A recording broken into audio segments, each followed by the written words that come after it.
N പ്രിയ രക്ഷകനെഴുന്നള്ളുന്നു.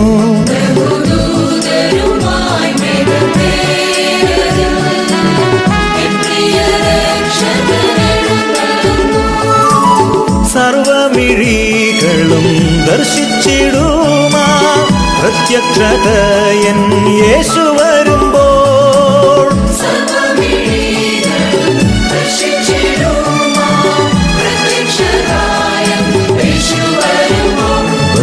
ബഹുദൂതരുമായി മേഘത്തേരറിൽ N പ്രിയ രക്ഷകനെഴുന്നള്ളുന്നു.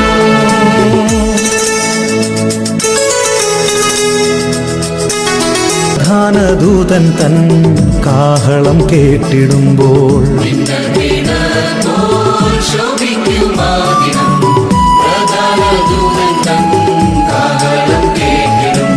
ശുദ്ധരിൻ ഗണമുയർക്കുമക്ഷയരായി മറുരൂപം പ്രാപിക്കും അന്നാളിൽ നാം.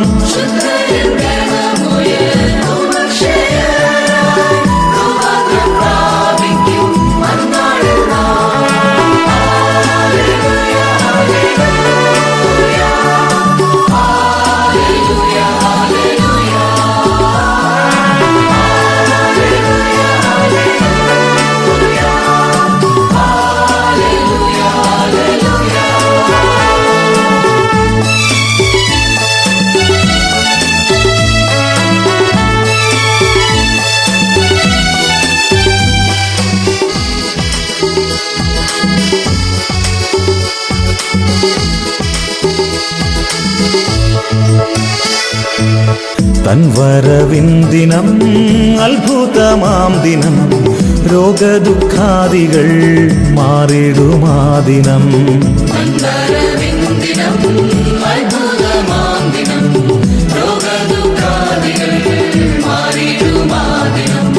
നമുക്കായൊരുക്കിയ അത്ഭുത ഭവനം കർത്തൻ വരവിനായൊരുങ്ങിടുക.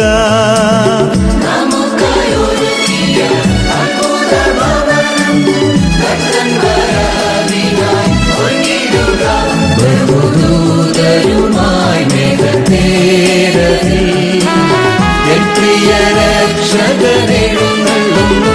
ബഹുദൂതരുമായി മേഘത്തേരറിൽ എൻ പ്രിയ രക്ഷകനെഴുന്നള്ളുന്നു. സർവമിഴികളും ദർശിച്ചിടുമാ പ്രത്യക്ഷത എൻ യേശു വരുമ്പോൾ.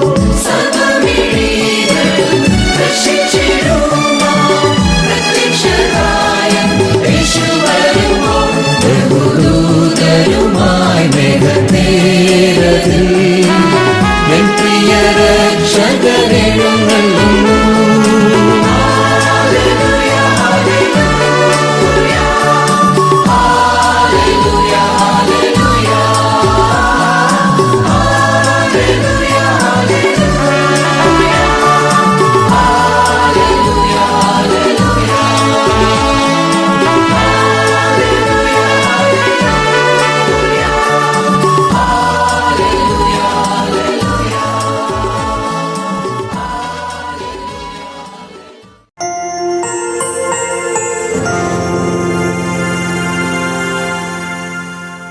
ദൈവനാമത്തിന് മഹത്വമുണ്ടാകട്ടെ. ആലപ്പുഴ പത്തനംതിട്ട സെക്ഷൻ നടത്തുന്ന ഓൺലൈൻ ശുശ്രൂഷയിലേക്ക് എല്ലാ പ്രിയപ്പെട്ടവരെയും സ്നേഹപൂർവ്വം സ്വാഗതം ചെയ്യുന്നു. ഇന്നത്തെ ശുശ്രൂഷയുടെ തുടർച്ചയായിട്ട് നമുക്ക് പാട്ടുപുസ്തകത്തിൽ 636 ഗാനം നമുക്ക് പാടാം. 636 ഗാനം. എൻ്റെ ദൈവം എന്നെ പോറ്റുന്നു, എന്നെ കാക്കുന്നു തൻ്റെ ചിറകടിയിൽ.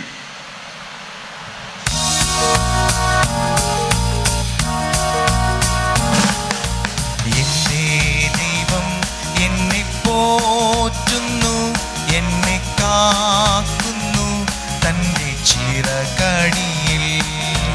എൻ്റെ ദൈവം എന്നെ പോറ്റുന്നു, എന്നെ കാക്കുന്നു തൻ്റെ ചിറകടിയിൽ. ആനത്തങ്ങളിൽ എരുക്കങ്ങൾ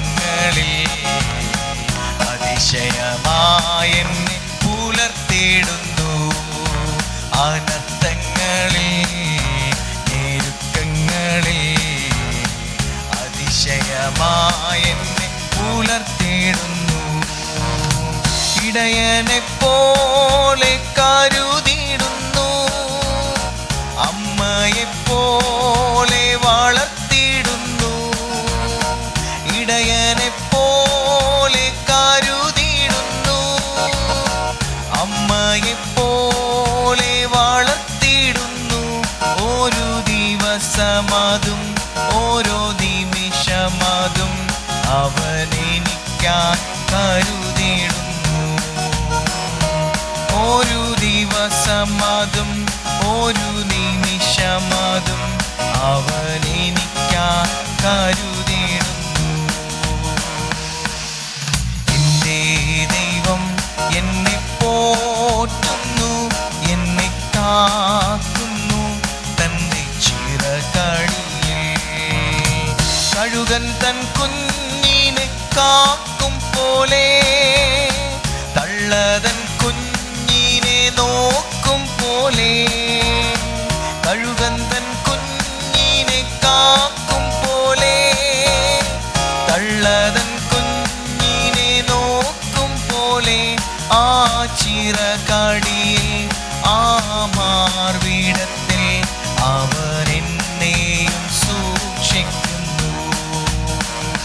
ആ ചിറകടിയിൽ ആ മാർവിടത്തിൽ അവൻ എന്നെയും സൂക്ഷിക്കുന്നു. എൻ്റെ ദൈവം എന്നെ പോറ്റുന്നു, എന്നെ കാക്കുന്നു തൻ്റെ ചിറകടിയിൽ. അനർത്ഥങ്ങളിൽ ഞെരുക്കങ്ങളിൽ അതിശയമായെന്നെ പുലർത്തിയിടുന്നു. അനർത്ഥങ്ങളിൽ ഞെരുക്കങ്ങളിൽ അതിശയമായെന്നെ പുലർത്തിയിടുന്നു.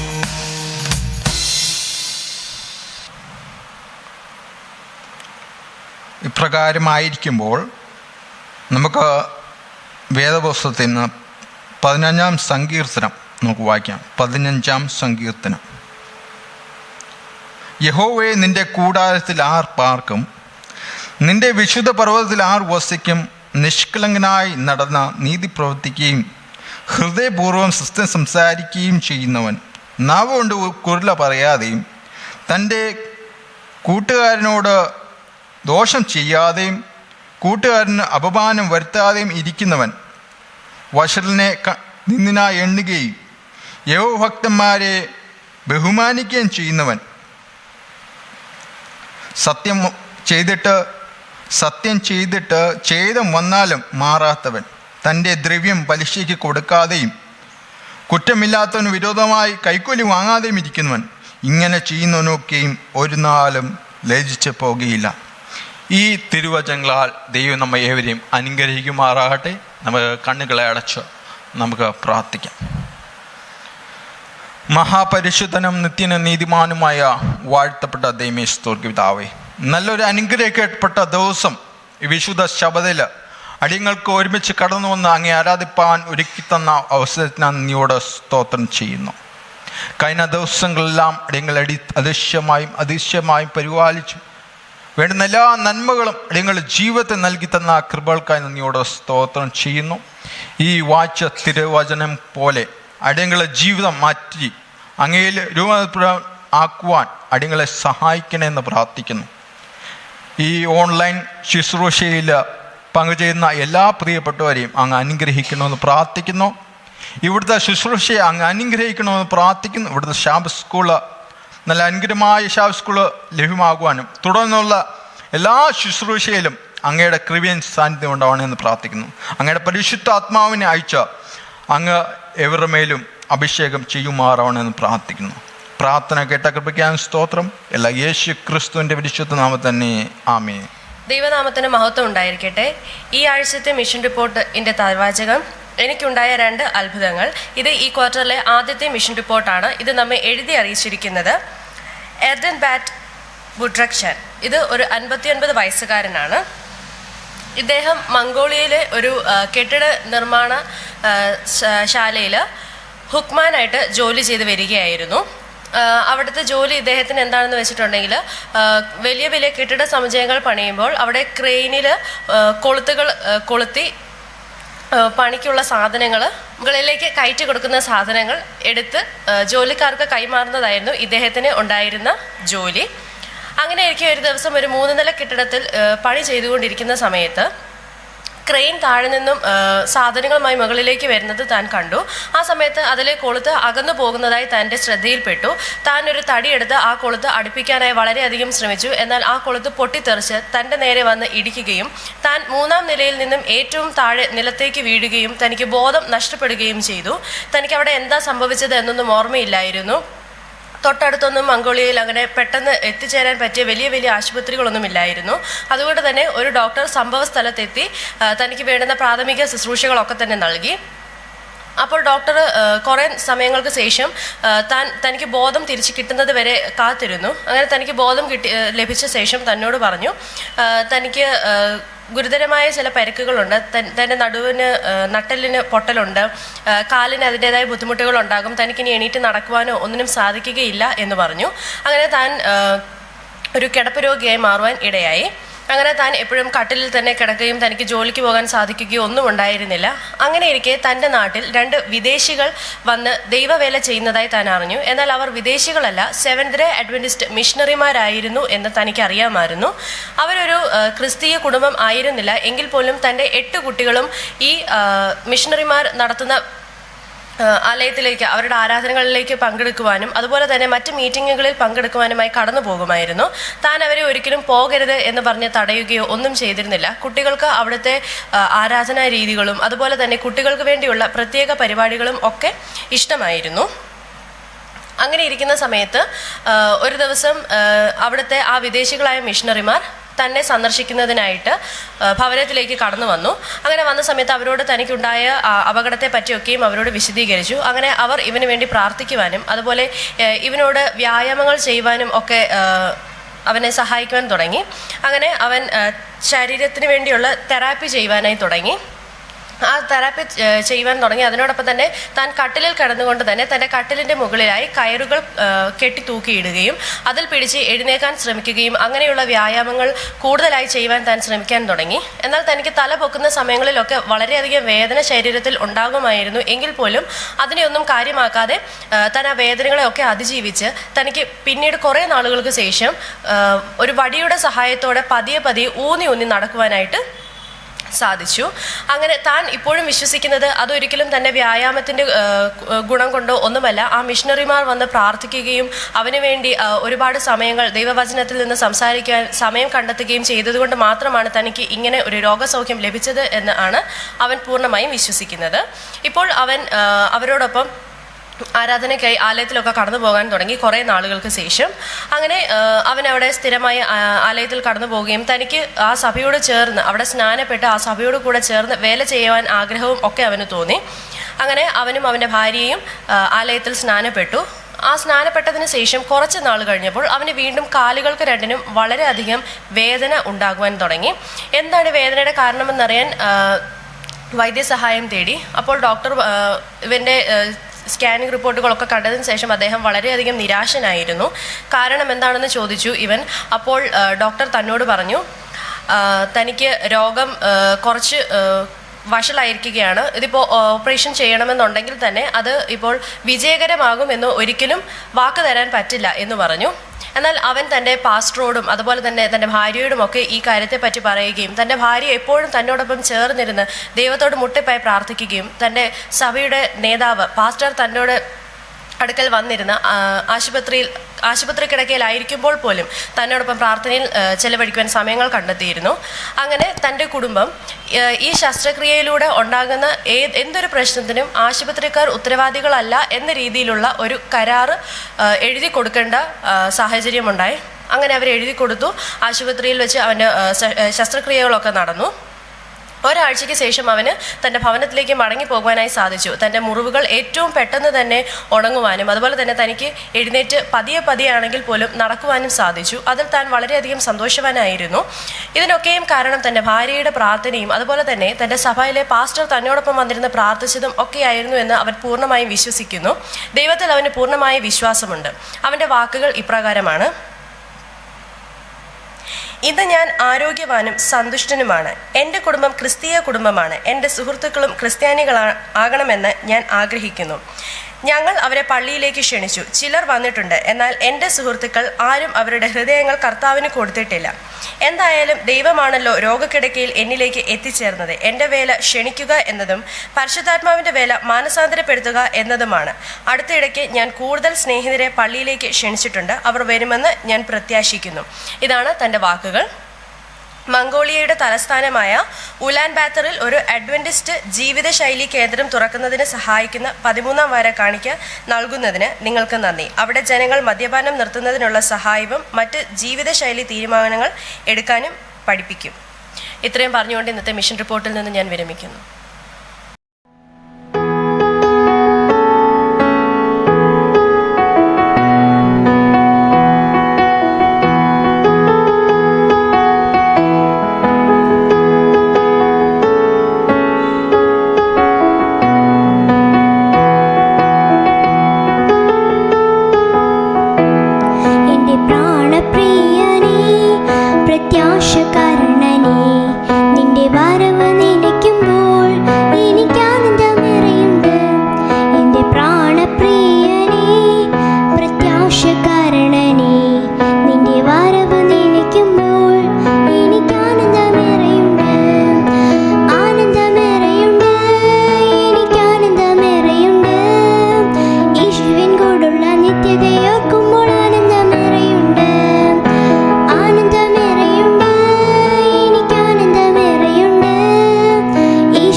ദൈവനാമത്തിന് മഹത്വം ഉണ്ടാകട്ടെ. എല്ലാവർക്കും അനുഗ്രഹിക്കപ്പെട്ട ഒരു വിശുദ്ധ ദിവസം ആശംസിക്കുന്നു. ഇന്നത്തെ ഫീച്ചർ ടോക്കിൽ ഞാൻ പറയുവാൻ ആഗ്രഹിക്കുന്നത് നമുക്കെല്ലാവർക്കും വളരെ സുപരിചിതമായ കാക്ക എന്ന പക്ഷിയെക്കുറിച്ചാണ്. ഒരേ സമയം ചീത്ത സാധനങ്ങൾ കൊത്തിവലിക്കുകയും തന്നെയും തൻ്റെ പരിസരത്തെയും അങ്ങേയറ്റം വെടിപ്പാക്കുകയും വൃത്തിയോടും നിലനിർത്തുകയും കൂട്ടത്തിൽ ആർക്കെങ്കിലും അപകടം വന്നാൽ സംഘം ചേരുകയും ചെയ്യുന്ന ഒരു പക്ഷിയാണ് കാക്ക. യേശു കർത്താവ് ഒരിക്കൽ പറഞ്ഞു, ലൂക്കോസിൻ്റെ സുവിശേഷം 12-ാം അധ്യായം അതിൻ്റെ 24-ാമത്തെ വാക്യത്തിൽ, കാക്കകളെ നോക്കുവീൻ, അവ വിതയ്ക്കുന്നില്ല, കൊയ്യുന്നില്ല, കളപ്പുരയിൽ ശേഖരിക്കുന്നതുമില്ല. ഈ പ്രപഞ്ചത്തിലെ എല്ലാ ജീവജാലങ്ങളും അതതിൻ്റെ ജോലി ചെയ്യുന്നുണ്ട്. പ്രകൃതി അവയെ ഏൽപ്പിച്ച ജോലികൾ. അതിൽ അലസനും മടിയനുമായിട്ടുള്ളത് മനുഷ്യൻ മാത്രമാണ്. നമ്മൾ നോക്കിക്കഴിഞ്ഞാൽ മറ്റു ഇതര പക്ഷികളിൽ വെച്ച് വ്യത്യസ്തമായിട്ടുള്ളൊരു പക്ഷിയാണ് ഈ കാക്ക. നമ്മൾ കളയുന്ന വേസ്റ്റ് തിന്ന് വൃത്തിയാക്കുന്നതാണ് ഇതിൻ്റെ ജോലി. അതുപോലെ കാക്കയെ മാത്രം നോക്കിയാൽ എല്ലാവരും അതിനെ എറിയും. അത് മുതിർന്നവരും ചെറിയവരും എല്ലാവരും കാക്കയെ കണ്ടാൽ എറിയും, അതിനെ ഓടിക്കും. അതിൻ്റെ ആകൃതിയും സൗണ്ടും കളറും ഒന്നും ആർക്കും ഇഷ്ടമല്ല. നമ്മുടെ ജീവിതത്തിൽ നോക്കിക്കഴിഞ്ഞാൽ ഒരു പക്ഷേ വിവിധ ഇടങ്ങളിൽ നിന്ന് വ്യത്യസ്ത വ്യക്തികളാൽ ഏറുകൊള്ളുന്നവരായിരിക്കാം നാം. നമ്മുടെ സ്ഥിതിയിൽ നമ്മൾ ഒരിക്കലും ഭാരപ്പെടേണ്ട ആവശ്യമില്ല. ദൈവത്തിന് ചില ദൗത്യങ്ങൾ നമ്മെ ഏൽപ്പിക്കുവാനായിട്ടുണ്ട്. അപവാദങ്ങളും പരിഹാസങ്ങളും നിന്ദകളും ഏറി വന്നാലും നാം ഒരിക്കലും നിരാശപ്പെട്ടു പോകരുത്. ദൈവീയ പദ്ധതി നമ്മളിൽ നിറവേറ്റാനായിട്ടുണ്ട്.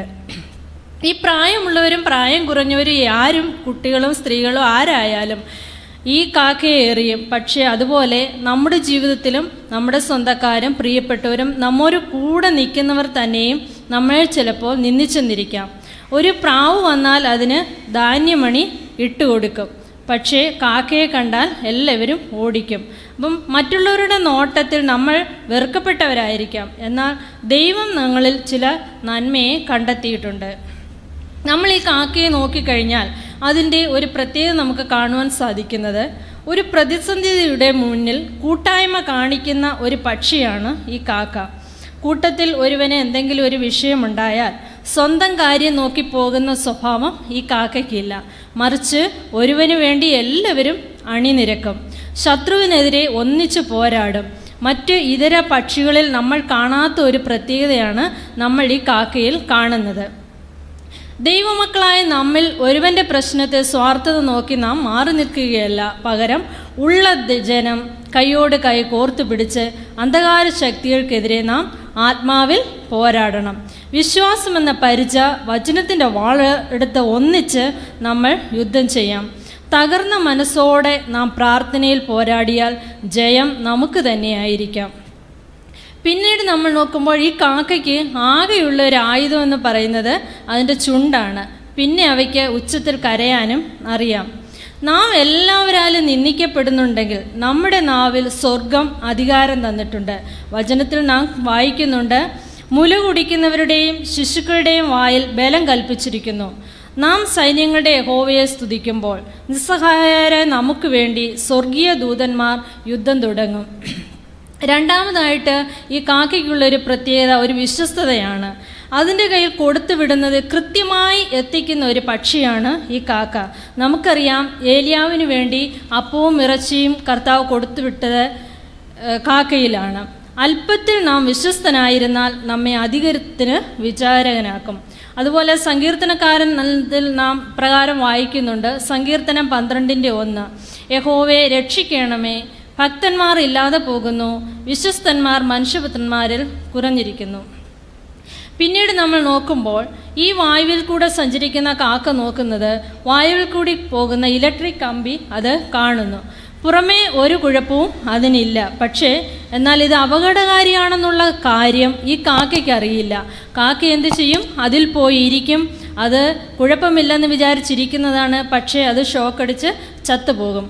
അതുപോലെ പിശാച് നമ്മുടെ കൺമുന്നിലും പല കാര്യങ്ങൾ കൊണ്ടുവരും. പുറമേ നമ്മൾ നോക്കുമ്പോൾ യാതൊരു കുഴപ്പവുമില്ല എന്ന് നമുക്ക് തോന്നും. പക്ഷേ അതിനകത്ത് ഒരു അപകടം ഒളിഞ്ഞിരിപ്പുണ്ട്. നമ്മുടെ കർത്താവ് വചനത്തിൽ കൂടെ നമ്മെ പഠിപ്പിക്കുന്നുണ്ട്, നിങ്ങൾ പാമ്പിനെ പോലെ ബുദ്ധിയുള്ളവരും പ്രാവിനെ പോലെ നിഷ്കളങ്കരും ആയിരിക്കണമെന്ന്. ഉദാഹരണത്തിന് തിരുവചനത്തിൽ നമുക്ക് കാണുവാനുള്ള 2 വ്യക്തികളാണ് ശിംശോനും ശലോമോനും. പാപത്തിൽ വീണുപോയ കാര്യം നമുക്കറിയാം.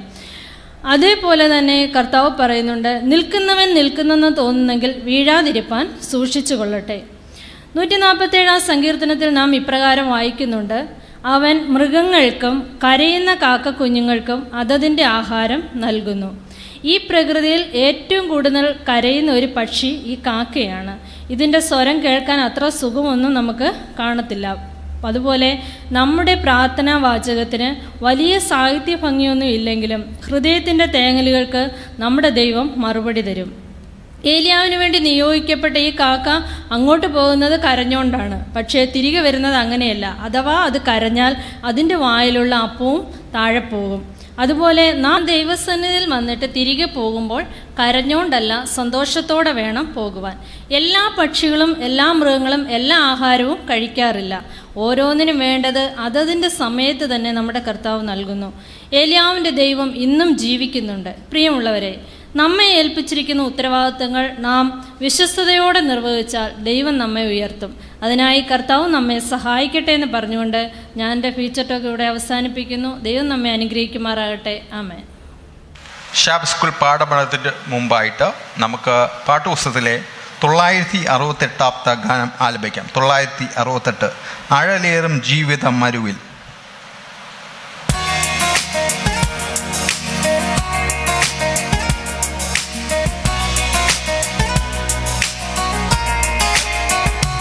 അഴലേറും ജീവിതമരുവേ, നീ തളരുകയോ ഇനി സഹജേ? അഴലേറും ജീവിതമരുവേ, നീ തളരുകയോ ഇനി സഹജേ? നിന്നെ വിളിച്ചവനുമ്മയുള്ളോ, കണ്ണിൻ മണി പോലെ കാത്തിടുമേ. അന്ത്യം വരെ വഴുതാതെ അവൻ താങ്ങി നടത്തിടും പൊൻകരത്താൽ. അഴലേറും ജീവിതമരുവേ, നീ തളരുകയോ ഇനി സഹജേ? കാർമൂകിലേറെ കരേറുകിലും കാണുന്നില്ലേ മഴവില്ലതിന്മേ? കരുതുക വേണ്ടതിൻ ഭീകരങ്ങൾ, കെടുതികൾ തീർത്തവൻ താഴുകില്ലയോ? അഴലേറും ജീവിതമരുവേ, നീ തളരുകയോ ഇനി സഹജേ? മരുഭൂപ്രയാണത്തിൽ ചാരിടുവാൻ ഒരു നല്ല നായകൻ നിനക്കില്ലയോ? കരുതും നിനക്കവൻ വേണ്ടതെല്ലാം, തളരാതെ യാത്ര തുടർന്നിടുക. അഴലേറും ജീവിതമരുവേ, നീ തളരുകയോ ഇനി സഹജേ? അഴലേറും ജീവിതമരുവേ, നീ തളരുകയോ ഇനി സഹജേ? നമുക്ക് ശാവസ്കൊണ്ട് ശുശ്രൂഷ അവസാനം നമുക്ക് പ്രാർത്ഥിക്കാം. നിത്യനും പരിശുദ്ധനുമായ സ്വർഗീയ വാഴ്ത്തപ്പെട്ട നല്ല പിതാവേ, അനുഗ്രഹിക്കപ്പെട്ടതായ വിശുദ്ധ ശബ്ദത്തിനായി നന്ദിയോടെ തിരുനാമത്തെ സ്തുതിക്കുന്നു, സ്തോത്രം ചെയ്യുന്നു. ഏറ്റവും അനുഗ്രഹിക്കപ്പെട്ടതായ ദൈവ ശുശ്രൂഷകളായിരിക്കാൻ എൻ്റെ ദൈവം ഇത്രത്തോളം നടത്തി കൃപിക്കാവുന്നവരെ സ്തുതിക്കുന്നു. ദൈവമേ, ഇന്ന് പാൽക്കാലം അവിടെ സന്നിധിയിൽ കടന്നു വന്നിരിക്കുന്നതായ എല്ലാ പ്രിയപ്പെട്ടവരെയും തിരുക്കളും സമർപ്പിക്കുന്നു. നാഥ, നിൻ്റെ മക്കളുടെ ചെറുതും വലുതുമായ എല്ലാ ആവശ്യങ്ങളും എൻ്റെ ദൈവം കൂടിയിരിക്കുമാറാണമേ എന്ന് പ്രാർത്ഥിക്കുന്നു. വിശേഷ പിതാവേ, അടിയൻ്റെ ഇടയിൽ സുഖമില്ലാതെ ഭാരപ്പെടുന്നതായ അനേകം വ്യക്തികളുണ്ടല്ലോ പച്ച, നിൻ്റെ മക്കൾക്ക് ഈ അവിടുന്ന് സ്വർഗത്തിൽ നിന്നും അവിടുത്തെ കരം തൊട്ടുകൊണ്ട് പിതാവെ പരിപൂർണമായ സൗഖ്യത്തെ നൽകണമേ എന്ന് പ്രാർത്ഥിക്കുന്നു. യേശുവിൻ്റെ നാമത്തിൽ വിടുതൽ നൽകണമേ എന്ന് പ്രാർത്ഥിക്കുന്നു. വിശേഷ പിതാവെ, ഇന്ന് ശവസ്കൊണ്ടിൻ്റെ ശുശ്രൂഷയ്ക്ക് നേതൃത്വം നൽകിയ എല്ലാ പ്രിയപ്പെട്ടവരെ അങ്ങ് അനുഗ്രഹിക്കണമേ എന്ന് പ്രാർത്ഥിക്കുന്നു. ദൈവമേ, തുടർന്ന് അടിയങ്ങൾ നാഥ പാഠപഠനത്തിനായി കടന്നു പോകുമ്പോൾ അവിടുത്തെ പരിശുദ്ധാത്മാവിൻ്റെ ശക്തിയിൽ അടിയങ്ങളെ നിറയ്ക്കുമാറാണമേ എന്ന് പ്രാർത്ഥിക്കുന്നു. പാഠപഠനമൊക്കെ ഈ അടിയങ്ങളുടെ ജീവിതത്തിൽ അനുഗ്രഹമായി തീരാൻ സഹായിക്കണം. പാഠം പഠിപ്പിക്കുന്ന പ്രിയ മകനെ അവിടുന്ന് അനുഗ്രഹിക്കണമേ എന്ന് പ്രാർത്ഥിക്കുന്നു. അടിയങ്ങൾ നാഥ ചോദിച്ചിരിക്കുന്ന കുറവാകുന്നുവെങ്കിൽ അതിനെ കൊണ്ട് നിറച്ച വഴി നടത്തണമെന്ന് അടിയൾക്ക് വേണ്ടി ജീവൻ വെച്ച പൊന്നേശ്വരൻ നാമത്തെ ചോദിക്കുമ്പോൾ കൃപ കേൾക്കണം നല്ല ദൈവമേ. ആമേ.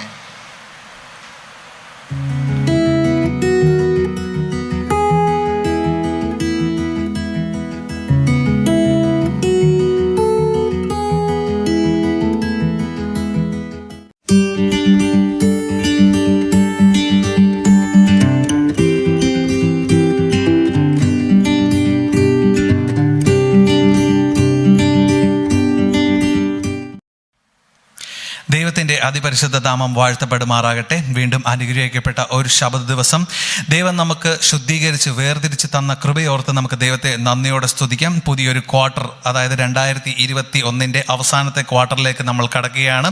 കഴിഞ്ഞ 3 ക്വാർട്ടറുകളിൽ വളരെ വിശദമായി ദൈവത്തിൻ്റെ വചനത്തിൽ വേരൂന്നിയ കാര്യങ്ങൾ നമ്മൾ പഠിച്ചു. അതിൻ്റെ തുടർച്ചയെന്നോണം ഈ ക്വാർട്ടർ വളരെ അധികം പ്രത്യേകതയുള്ളൊരു ക്വാർട്ടറും വളരെ മനോഹരമായി ചിട്ടപ്പെടുത്തിയിരിക്കുന്ന ഒരു പാഠവുമാണ് നമുക്ക് ലഭിച്ചിരിക്കുന്നത്. നമ്മുടെ പാഠത്തിൻ്റെ തലക്കെട്ട് ആവർത്തന പുസ്തകത്തിലെ ഏതൽകാല സത്യം എന്നാണ്. എന്തുകൊണ്ടാണ് ആവർത്തന പുസ്തകം ഒരു പാഠമായിട്ട് തിരഞ്ഞെടുത്തത് എന്ന് നമുക്ക് ഓരോരുത്തരുടെയും മനസ്സിൽ കൂടി ഒരു ചിന്ത കടന്നു വരാം. പക്ഷേ ക്രിസ്തുവിൽ സ്വസ്ഥത എന്ന വിഷയത്തിന് ശേഷം ഏറ്റവും പ്രധാനമായി സ്വസ്ഥത സ്വീകരിക്കാനുള്ള പല മാർഗങ്ങളും അത് എടുക്കേണ്ട ആവശ്യകതയെ മനസ്സിലായിരിക്കുന്ന ഒരു കൂട്ടം ജനത്തിന് ആവർത്തന പുസ്തകത്തിൽ ചിന്തിക്കുവാനും വേർതിരിക്കുവാനും തിരിച്ചറിയുവാനും കണ്ടുപിടിക്കാനുമായി ചില മർമ്മങ്ങൾ കിടപ്പുണ്ട്. ആ മർമ്മങ്ങളെ വളരെ ഭംഗിയായി ഈ ക്വാർട്ടറിൽ ഉടനീളം ചിട്ടപ്പെടുത്തിയിരിക്കുകയാണ്. ആവർത്തന പുസ്തകത്തിൻ്റെ ആമുഖം എന്ന് തന്നെയാണ് നമ്മുടെ ആദ്യത്തെ പാഠത്തിൻ്റെ മുഖവുര തന്നെ.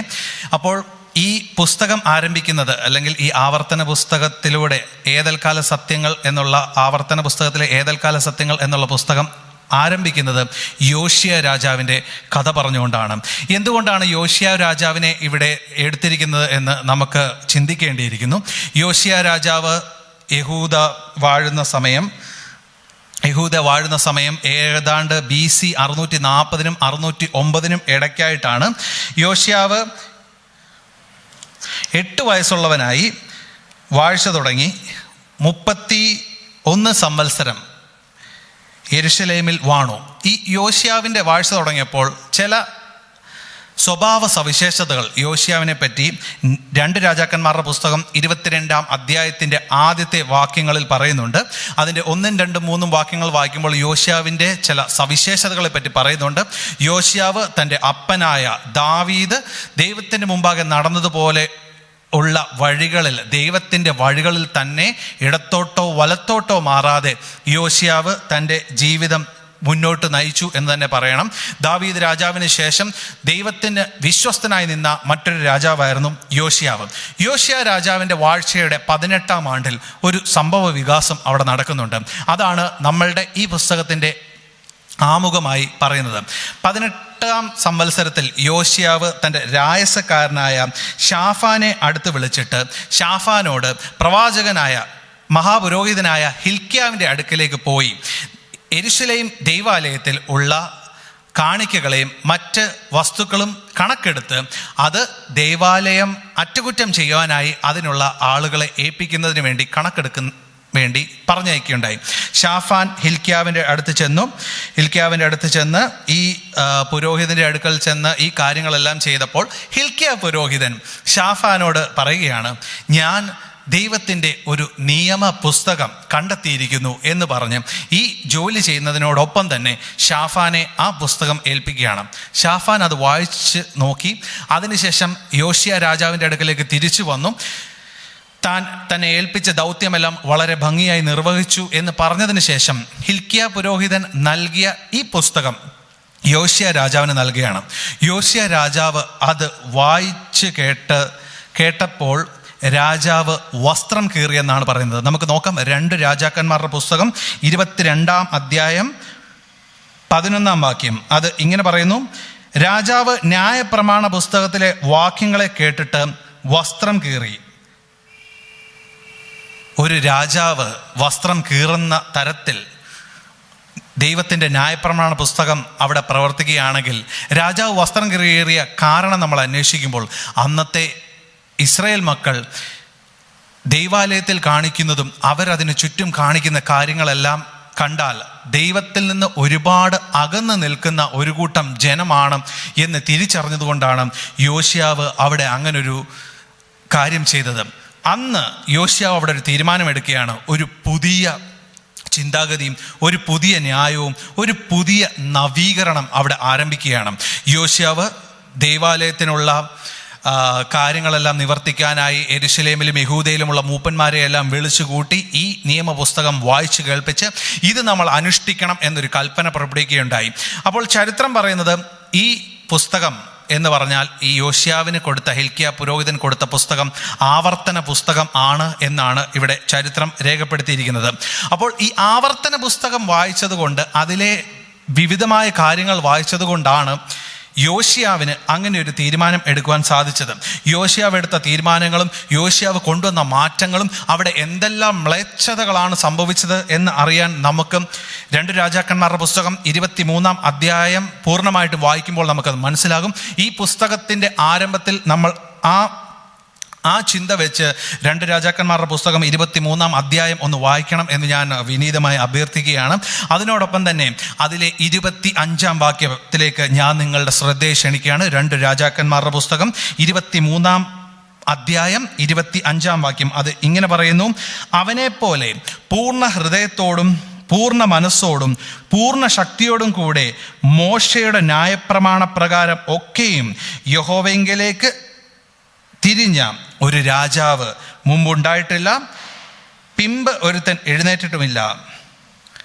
ഇത് 25-ാം വാക്യമാണ്. ഇത് നിങ്ങളുടെ ശ്രദ്ധയിലേക്കും ഈ യോശിയാവിൻ്റെ ഈ പ്രവൃത്തിയും യോശിയാവിനെ പറ്റിയുള്ള ഈ പരാമർശവും നമ്മളുടെ മനസ്സിലേക്ക് കൊണ്ടുവന്ന് ആ ചിന്തയോടെ ഈ ആവർത്തന പുസ്തകത്തിലെ പഠനം ആരംഭിക്കണം എന്ന് ഞാൻ നിങ്ങളോട് താഴ്മയായി അപേക്ഷിക്കുകയാണ്. ആവർത്തന പുസ്തകം എന്ന വാക്കെടുക്കുമ്പോൾ ഡ്യൂട്രോണമി എന്നാണ് അതിൻ്റെ ഇംഗ്ലീഷ് പദം. അത് ഡ്യൂട്രോണമിയം എന്ന ലാറ്റിൻ ഭാഷയുടെ പദത്തിൽ നിന്ന് ഉണ്ടായതാണ്. ഇതിൻ്റെ അർത്ഥം എന്താണെന്ന് വെച്ചാൽ രണ്ടാമത് വരുന്ന, അല്ലെങ്കിൽ രണ്ടാമതായിട്ടുള്ള, അല്ലെങ്കിൽ ഒരു ആവർത്തനമായിട്ടുള്ള ഒരു കാര്യം എന്ന് തന്നെയാണ് ഇത് പറയേണ്ടത്. ഈ ആവർത്തന പുസ്തകം എന്നാൽ മോശ എഴുതിയ 5-ാമത്തെ പുസ്തകമാണ്. മോശ തൻ്റെ ചരിത്രങ്ങൾ അടങ്ങുന്ന സെപ്റ്റ്യൂജൻ്റ് വെർഷനുകളിലെ 5-ാമത്തെ പുസ്തകമായി ആവർത്തനം ആരംഭിക്കുന്നു. ആവർത്തനത്തെ വിശകലനം ചെയ്യുകയാണെങ്കിൽ അത് നമുക്ക് അഞ്ചായിട്ട് വിഭജിക്കുകയും ചെയ്യാം. ഈ ആവർത്തനത്തിൽ വളരെയധികം കാര്യങ്ങൾ, വളരെ പ്രധാനപ്പെട്ടതായ കാര്യങ്ങൾ, അതുപോലെ തന്നെ മോശയുടെ അവസാനത്തെ പുസ്തകം എന്ന നിലയിലും മോശയുടെ അവസാനത്തെ നിർദ്ദേശങ്ങൾ എന്ന നിലയിലും ആവർത്തന പുസ്തകം ഒരുപാട് ശ്രദ്ധ ആകർഷിക്കുന്നതാണ്. എന്തുകൊണ്ടാണ് ആവർത്തന പുസ്തകം മോശയുടെ അവസാനമായി നിലനിൽക്കുന്നത് എന്ന ചിന്തയോടെ തന്നെ ഇവിടെ യോശിയാവിൻ്റെ കാര്യത്തിലേക്ക് നമ്മൾ കടന്നു വരുമ്പോൾ, അതുപോലെ തന്നെ ഇസ്രായേൽ മക്കൾക്ക് സംഭവിച്ച കാര്യങ്ങൾക്ക് എല്ലാം വളരെ വ്യക്തമായി ഊന്നൽ കൊടുക്കുകയും തുടർന്ന് നിങ്ങൾ എന്ത് ചെയ്യണമെന്നും ദൈവത്തിങ്കലേക്കുള്ള പ്രത്യാശ എപ്പോഴും ഉണ്ടായിരിക്കണം എന്നുള്ള ഒരു ആഹ്വാനം കൂടിയാണ് ആവർത്തന പുസ്തകം നമുക്ക് മുമ്പിൽ വരച്ചു കാട്ടുന്നത്. ഇത് ഇന്നത്തെ ഈ ലോകത്തിൽ നമ്മൾ ജീവിക്കുമ്പോൾ അത് അല്പം കൂടെ പ്രത്യേകമായി നമ്മുടെ സന്നിധിയിലേക്ക് വരും. കാരണം ഇസ്രായേൽ മക്കൾ കനാൻ ദേശത്തിലേക്ക് കടക്കുന്നതിന് തൊട്ട് മുമ്പാണ് മോശ ആവർത്തന പുസ്തകത്തിലെ കാര്യങ്ങളും ആവർത്തന പുസ്തകത്തെ പറ്റിയും ഇസ്രായേൽ ജനങ്ങളോട് പറയുന്നത്. ഇതുപോലെ നമ്മൾ കാത്തിരിക്കുന്ന നമ്മളുടെ സ്വർഗീയ കനാനിലേക്ക് നമ്മൾ കടക്കുമ്പോൾ നമ്മൾ തീർച്ചയായും നമ്മുടെ മനസ്സിലേക്ക് കൊണ്ടുവരേണ്ടതും, നമ്മൾ ഏറ്റവും പ്രധാനമായി നമ്മുടെ മനസ്സിലേക്ക് ക്രിസ്തുവിൻ്റെ സ്വസ്ഥതയ്ക്ക് ശേഷം നമ്മുടെ മനസ്സിലേക്ക് കൊണ്ടുവരേണ്ടത് നിയമത്തിൻ്റെ ആവർത്തനവും അടങ്ങിയിരിക്കുന്ന കാര്യങ്ങളും അതുപോലെ ആവർത്തന പുസ്തകത്തിലെ ചില പ്രധാനപ്പെട്ട മർമ്മങ്ങളുമാണ്. ഒരു വലിയ കാലവിളംബരവും സംസ്കാരവും മരുഭൂമിയിലെ സഭയിൽ നിന്ന് നമ്മുടെ ഇന്നത്തെ സഭയെ തീർച്ചയായും വേർപെടുത്തുന്നു എന്ന് നമ്മൾ മനസ്സിലാക്കുന്നു. ഇതിലുള്ള വ്യത്യാസം എന്താണെന്നും ഇതിൽ എന്തെല്ലാം കാര്യങ്ങൾ അടങ്ങിയിരിക്കുന്നു എന്നും ആദ്യത്തെ പാഠത്തിലൂടെ നമുക്ക് മനസ്സിലാക്കുവാൻ സാധിക്കും. നമ്മളുടെ ആദ്യത്തെ പാഠം ആരംഭിക്കുന്ന മനപ്പാഠവാക്യം 1 യോഹന്നാൻ 4-ാം അധ്യായം 8-ാം വാക്യമാണ്. അത് ഇങ്ങനെ പറയുന്നു: സ്നേഹിക്കാത്തവൻ ദൈവത്തെ അറിഞ്ഞിട്ടില്ല, ദൈവം സ്നേഹം തന്നെ. നമുക്ക് ഒരു നിമിഷം കണ്ണുകളെ അടച്ച് പ്രാർത്ഥിക്കാം. സ്നേഹവാനായ ഞങ്ങളുടെ വാഴ്ത്തപ്പെട്ട പിതാവും സ്വർഗീയ ദൈവമേ, ഞങ്ങൾക്ക് തന്ന വാക്യത്തിന് ഞങ്ങൾ അങ്ങ് നന്ദിയോടെ സ്തോത്രം ചെയ്യുന്നു. ആവർത്തന പുസ്തകത്തെ പറ്റി ഞങ്ങൾ പഠിക്കുവാൻ ആരംഭിക്കുന്ന ദൈവമേ, ഈ ക്വാർട്ടറിലുടനീളം അങ്ങയുടെ അനുഗ്രഹം ഞങ്ങളോടൊപ്പം ഉണ്ടായിരിക്കണമെന്നും അങ്ങ് ഞങ്ങൾക്കായി വെച്ചിരിക്കുന്ന മർമ്മങ്ങളെ തിരിച്ചറിഞ്ഞ് അങ്ങയുടെ കൽപ്പനകൾ അനുസരിച്ച് ഞങ്ങളുടെ ജീവിതം മുന്നോട്ട് നയിക്കുവാൻ ഞങ്ങളെ പ്രാപ്തരാക്കണമെന്ന് പ്രാർത്ഥിക്കുന്നു. എല്ലാം യേശുക്രിസ്തുവിൻ്റെ വിലയേറിയ നാമത്തിൽ ചോദിക്കുന്നു, കരുണകൾക്കും പരംപിതാവേ, ആമേൻ. അപ്പോൾ ഈ മനപ്പാഠവാക്യം തന്നെ ആരംഭിക്കുന്നത് സ്നേഹിക്കാത്തവൻ ദൈവത്തെ അറിഞ്ഞിട്ടില്ല, ദൈവം സ്നേഹം തന്നെ എന്നുള്ളതാണ്. ദൈവം സ്നേഹം തന്നെ എന്നുള്ള ഭാഗത്തെ പറ്റി നമുക്ക് വിശദമായി ഞായറാഴ്ചത്തെ ദിവസത്തെ പാഠഭാഗത്തിലേക്ക് കടന്നു വരാം. അതിനു മുമ്പ് ആവർത്തന പുസ്തകത്തെ 4 വിഭാഗങ്ങളായി പ്രത്യേകമായി തരംതിരിച്ചിരിക്കാം. അതിൽ ആദ്യം വരുന്നത് ചരിത്രത്തിൻ്റെ ഒരു ആവർത്തനം, അല്ലെങ്കിൽ ചരിത്രത്തിൽ എന്ത് സംഭവിച്ചു എന്ന് മോശ ഒരിക്കൽ കൂടി ഓർമ്മിപ്പിക്കുന്നു. അതിനുശേഷം നിയമങ്ങളുടെ ഒരു തനി ആവർത്തനം, നിയമങ്ങൾ ദൈവം നൽകിയ നിയമങ്ങളും അതുമായിട്ട് ബന്ധപ്പെട്ടിരിക്കുന്ന കാര്യങ്ങളും ഒരിക്കൽ കൂടെ ഓർമ്മപ്പെടുത്തുന്ന രീതിയിൽ പോകുന്നു. ഇത് ആവർത്തനം 4-ാം അധ്യായം 44 മുതൽ 28-ാം അധ്യായം 6-ാം വാക്യം വരെ പറയുന്നു. അതിനുശേഷം വരുന്നത് എല്ലാവരോടുമുള്ള ആഹ്വാനമാണ്, അല്ലെങ്കിൽ ഇസ്രായേൽ ജനങ്ങളോടുള്ള ഒരു ആഹ്വാനമാണ്. അത് ആവർത്തനം 29-30 വാക്യങ്ങളിൽ ഈ നിയമങ്ങൾ അനുസരിക്കണം എന്നുള്ള മോശയുടെ ആഹ്വാനമാണ്. അതിനവസാനം ആവർത്തനം 31 മുതൽ 34 പറയുന്നത് ഒരിക്കൽ കൂടി അവസാനമായിട്ടുള്ള ഒരു ഓർമ്മപ്പെടുത്തലൂടെയാണ്. അത് 3 കാര്യങ്ങൾക്കാണ്. ഒന്ന്, ഈ നിയമം വായിച്ചു കേൾക്കുവാനും ഈ നിയമം അനുസരിക്കുവാനും ഇത് നിങ്ങളുടെ മക്കളെയും നിങ്ങളുടെ തലമുറകളെയും അറിയിക്കുവാനും വേണ്ടി ഉള്ളതാണ് എന്നവരോടുള്ള ഒരു ഓർമ്മപ്പെടുത്തലും മോശയുടെ അവസാന സംഭവങ്ങളും മോശയുടെ അവസാനത്തെ ഫെയർവെൽ സ്പീച്ചുമാണ് ഈ ആവർത്തനം അവസാനിക്കുന്നത്. അങ്ങനെ ഈ 4 വിഭാഗങ്ങളായി നമ്മൾ ഇതിനെ തിരിക്കാം. ഇനിയും അല്പം കൂടെ വിശദമാകുവാണെങ്കിൽ ആദ്യം ചരിത്രം ആവർത്തിക്കുന്നു, ചരിത്രത്തിൻ്റെ വിശദീകരണങ്ങൾ വരുന്നു.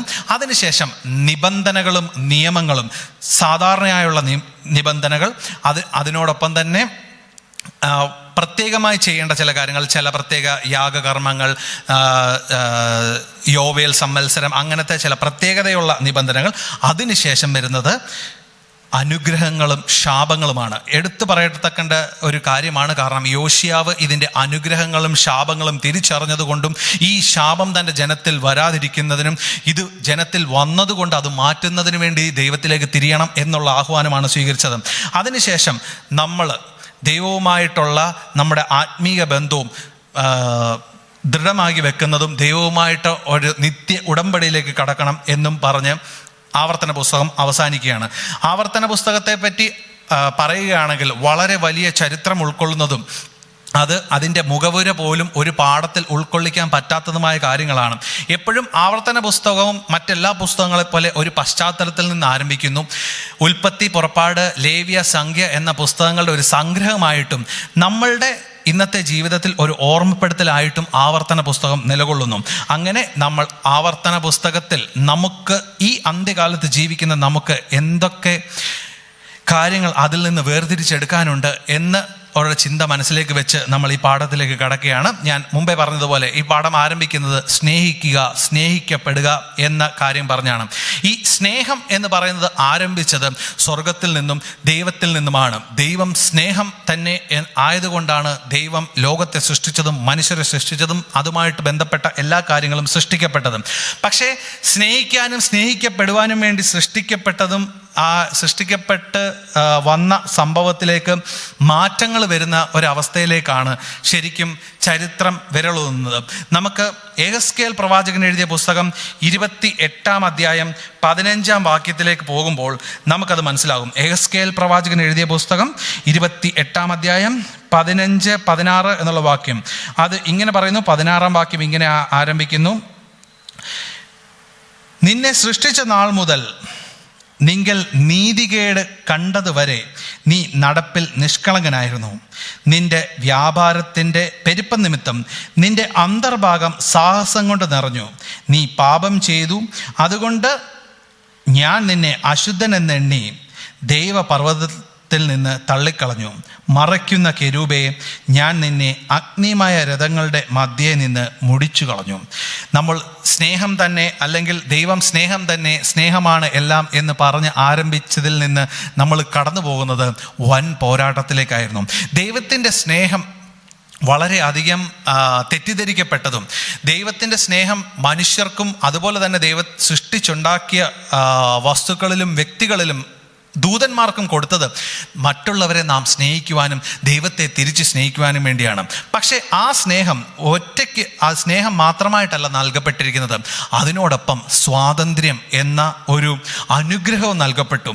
ഈ സ്വാതന്ത്ര്യം പലതിലും അനുഗ്രഹമല്ല, ശാപമായി മാറുന്നു എന്ന് നമുക്ക് മനസ്സിലാക്കുവാൻ സാധിക്കും. കാരണം ആദിമ ചരിത്രം തൊട്ട് ആരംഭിക്കുമ്പോൾ ദൈവം സ്നേഹിക്കാൻ ആവശ്യപ്പെടുന്ന സമയത്തെല്ലാം ദൈവത്തിൻ്റെ സ്നേഹത്തെ ദുരുപയോഗം ചെയ്ത് ആ സ്നേഹത്തെ വഞ്ചിക്കുകയും ദൈവത്തെ സ്നേഹിക്കാതെ ദൈവത്തിൽ നിന്ന് അകന്നു പോകുന്ന ആദി മനുഷ്യർ തൊട്ട് തലമുറകളിലേക്കാണ് നമുക്ക് വിരൽ ചൂണ്ടുന്നത്. അതിൽ ഏറ്റവും പ്രധാനപ്പെട്ട കാര്യമാണ് ദൈവം ഏറ്റവും കൂടുതൽ സ്നേഹിച്ച, ഉന്നതങ്ങളിൽ ദൈവം വാസസ്ഥലം നൽകിയ ലൂസിഫറിൻ്റെ പതനവും വൻ പോരാട്ടത്തെപ്പറ്റിയും ഇവിടെ വിരൽ ചൂണ്ടുന്നു.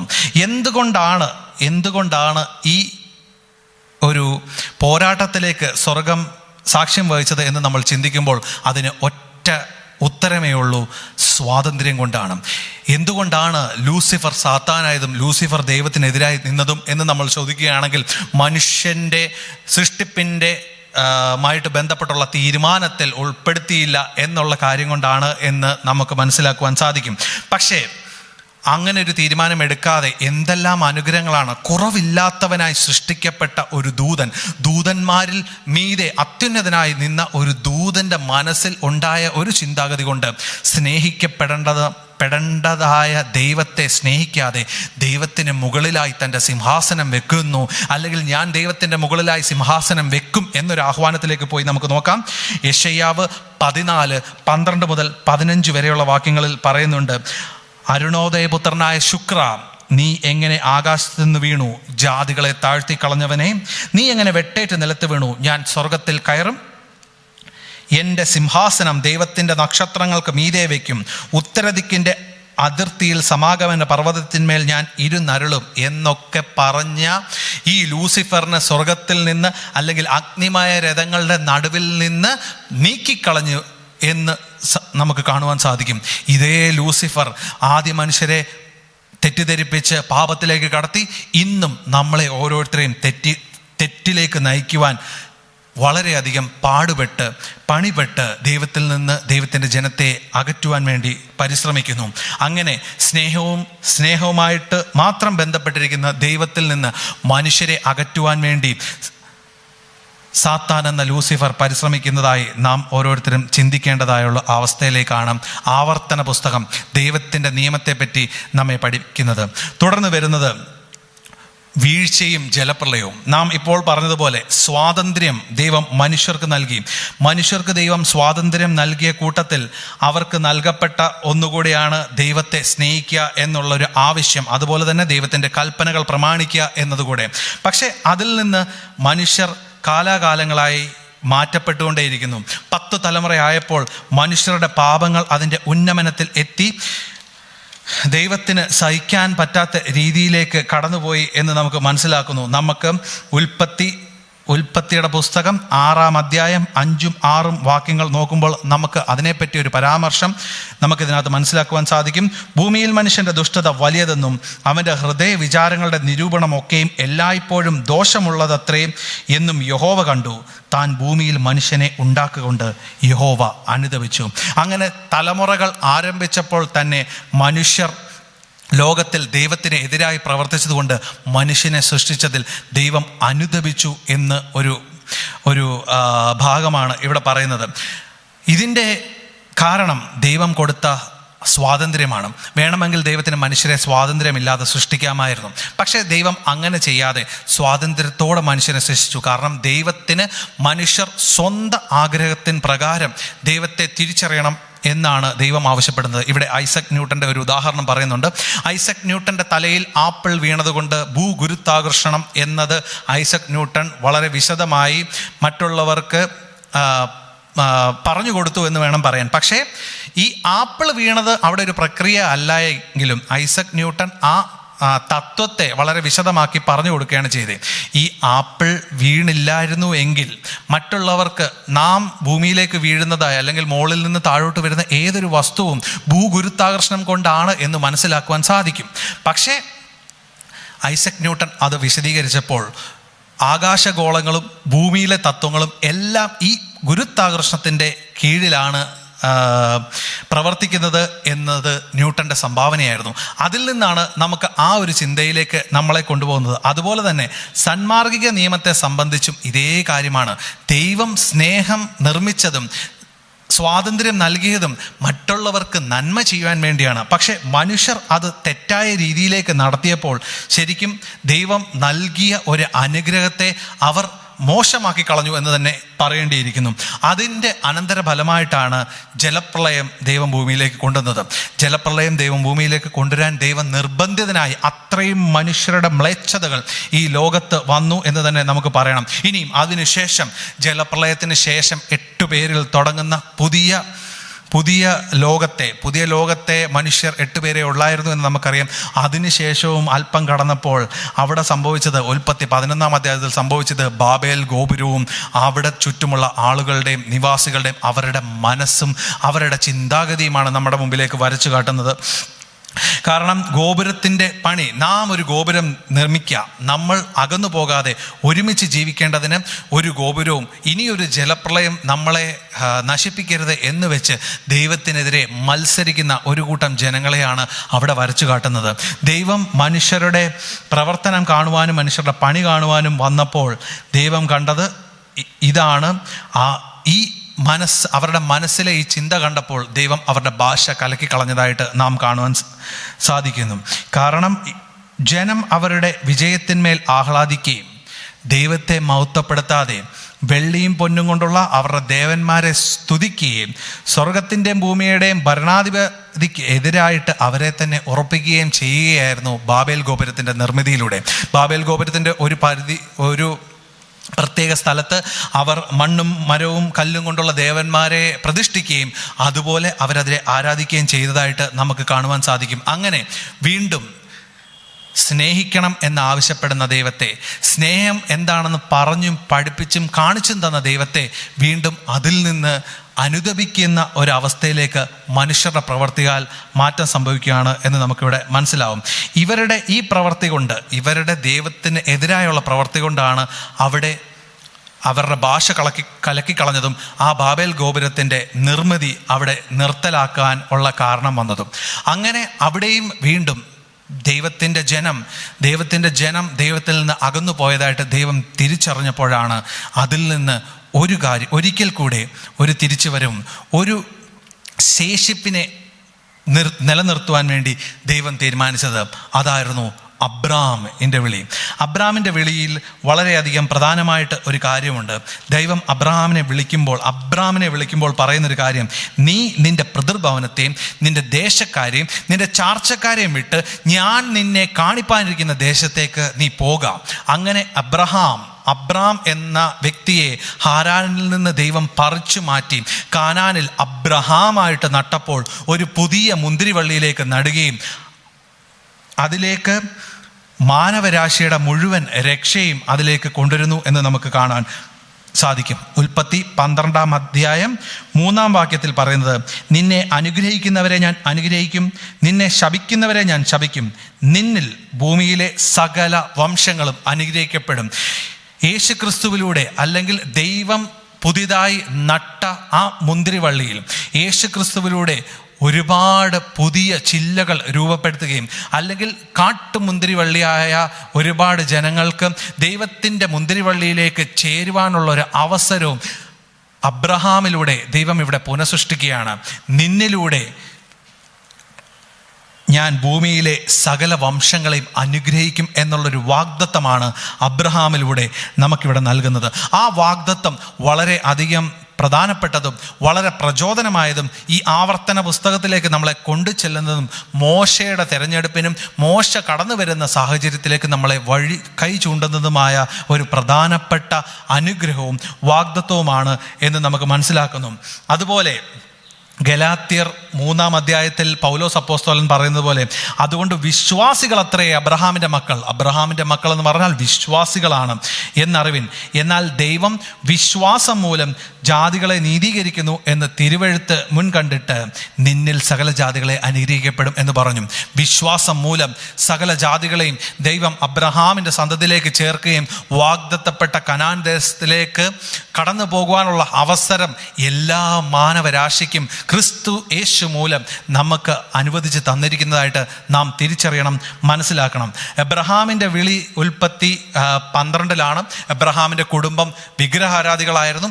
അതിൽ നിന്ന് അബ്രഹാമാക്കി ദൈവം മാറ്റി. പക്ഷേ അതിനുശേഷം എബ്രഹാമിൻ്റെ തലമുറയിൽ വന്ന് നോക്കിയപ്പോൾ അവർ ആദ്യം മിസ്രൈമിലേക്ക് കടന്നു പോകുന്ന സാഹചര്യങ്ങളെല്ലാം നമുക്ക് കാണാം. അതിന് വഴി ഒരുക്കിയ കാര്യങ്ങളും നമുക്കറിയാം. പക്ഷേ മിസ്രൈമിലെ ആദ്യ സമയം അവർക്ക് വളരെ സന്തോഷമേറിയതായിരുന്നു. എങ്കിലും അതിനുശേഷം അവർ മിസ്രൈമിൽ 400 വർഷം അടിമകളായി പാർത്തും. ഈ അടിമകളായിരുന്ന ഇസ്രായേൽ മക്കളെ ദൈവം വീണ്ടെടുക്കുന്നത് ഇസ്രായേൽ മക്കളോടുള്ള സ്നേഹം മാത്രം കൊണ്ടോ ഇസ്രായേൽ മക്കൾ മറ്റു ജാതികളിൽ വെച്ച് പ്രധാനപ്പെട്ടതായതുകൊണ്ടോ മാത്രമല്ല, ദൈവം അബ്രഹാമിന് കൊടുത്ത അനുഗ്രഹത്തിന് അനുരൂപരായി ആ വാഗ്ദത്ത നിറവേറലിന് വേണ്ടി മാത്രമാണ് ദൈവം അവരെ വീണ്ടെടുക്കുവാനും അവരെ പുതിയ ലോകത്തിലേക്കും അവരുടെ അനുഗ്രഹിക്കപ്പെട്ട നാട്ടിലേക്കും അവരെ കൊണ്ടുപോകാനും ദൈവത്തിന് അനുരൂപരായി ജീവിക്കുവാനും ആവശ്യപ്പെടുന്നതും. അങ്ങനെയാണ് മോശയെ തിരഞ്ഞെടുക്കുന്നതും. അബ്രഹാമിൻ്റെ വിത്തായ മോശ മിസ്രൈമിൽ നിന്ന് ഇസ്രായേൽ മക്കളെ വീണ്ടെടുത്ത് ദൈവത്തിൻ്റെ നാട്ടിലേക്ക് യാത്ര അയക്കുന്നു. ഈ യാത്രയിൽ അവർക്കുണ്ടാവുന്ന കാര്യങ്ങളെല്ലാം നമുക്ക് മനസ്സിലാകും. കാരണം അവർ അനുഭവിച്ച അനുഗ്രഹങ്ങളും അവർക്ക് നേരിടേണ്ടി വന്ന കാര്യങ്ങളും എല്ലാം നമുക്ക് വളരെ വിശദമായിട്ട് അറിയാമെങ്കിലും അവരുടെ ജീവിതത്തിൽ ചെയ്ത ചില പ്രവർത്തികൾ അവർക്ക് അർഹിക്കാത്ത അനുഗ്രഹം ലഭിച്ചു എന്ന് തന്നെ വേണം നമുക്ക് പറയാൻ. അതവർക്ക് ലഭിച്ചത് അവരിൽ സത്യത്തിൻ്റെ പരിജ്ഞാനം എന്ന ഒരു അനുഗ്രഹം അബ്രഹാമിലൂടെ അവർക്ക് ലഭിച്ചത് കൊണ്ടാണ്.